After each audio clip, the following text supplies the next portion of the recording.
3000 টাকার কাজ মাত্র 30 টাকায় করা যায়।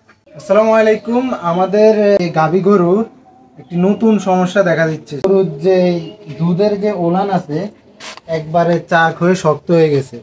এখন আমরা ডাক্তারকে কল দিছি, ডাক্তারকে কল দেওয়ার পরে ডাক্তার বলছিল যে গরুকে ইঞ্জেকশন দেওয়া লাগবে এবং এখানে আরও ওষুধ দিবে। তো দিলে গরুর সমস্যা দেখা দিবে এবং দুধ আর আমরা পাবো না, দুধ শুকিয়ে যাবে। তো আমরা রিসার্চ করে দেখলাম যে এই 3000 টাকার কাজ মাত্র 30 টাকায় করা যায়। তো সেটি আপনাদেরকে দেখানোর চেষ্টা করব ইনশাল্লাহ। আমি কি কি নিলাম আপনারা দেখেন। এখানে বরফ নিলাম, এটা হচ্ছে গামছা, খাঁটি সরিষার তেল, আর এটা হচ্ছে কর্পূর। তো এগুলা দিয়ে কি কাজ করি আপনারা দেখেন। প্রথমে চাকটা হয়েছে মূলত এই জায়গায়, এই যে একবারে শক্ত হয়ে গেছে। এটা মূলত বাছুর থাকা অবস্থায় হয়, আবার বাছুর না থাকলেও হয়। যারা গাভী গরু পালন করেন তারা অবশ্যই জানবেন। এই যে চাকটা হয়ে গেছে। তো এখন এখানে যতটুকু আমি চেষ্টা করবো, যতটুকু দুধ আছে আগে একবারে ছেঁকে নেওয়ার জন্য আমি যথেষ্ট চেষ্টা করবো। আর চাক হলে গরু ব্যথা পায়, তাই আপনার একটু আলতোভাবে ওর বায়ে বায়ে ওর মতো করে কাজ করতে হবে।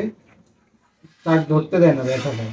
তো এখানে পুরোটা একবারে যতটুকু পারি আগে ইয়ে করে নিতে হবে। এখানে নর্মাল যে দুধগুলো আছে ওগুলো আসবে, আর চাক যেগুলো চাক হয়ে গেছে ওগুলা তো আসবে না, ওগুলা চাক গলাতে হবে। মোটামুটি এখন আর ওলানের দুধ নাই, যা আছে চাকা দুধ। এই চাকা দুধকে মূলত গলানোর কাজটা এখন আমরা শুরু করব। নাই, মোটামুটি শেষ শেষ ইনশাল্লাহ। দুধ পাই নাই কারণ তো সব দুধে চাক। এই যে বরফ, মূলত আপনার পানি দিছি, ফ্রিজে বরফ হয়েছে। এই বরফটা গামছার মধ্যে এভাবে ধরবো, ধরে এভাবে মাসাজ করবো। এভাবে এভাবে ডোলে ডোলে চাকের মধ্যে মাসাজ করবো।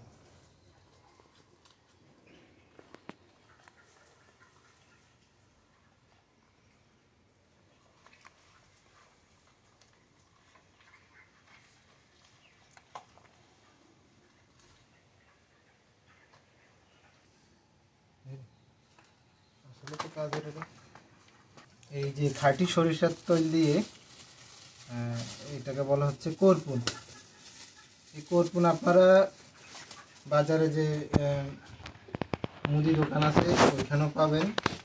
এগুলা চাকা চাকা এভাবে থাকে, এভাবে হাত দিয়ে গুঁড়া করে নিতে হয়। এতে কিন্তু একটু ঝাঁঝালো গন্ধ আসে।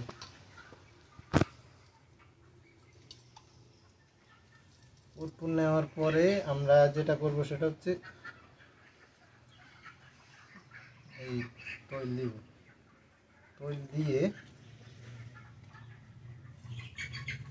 মিশ্রণ করে তারপর এইভাবে আপনার মাসাজ করবো। আবার এইভাবে মাসাজ করার পরে আমরা এখন একবার করছি, আবার রাত্রে একবার করব।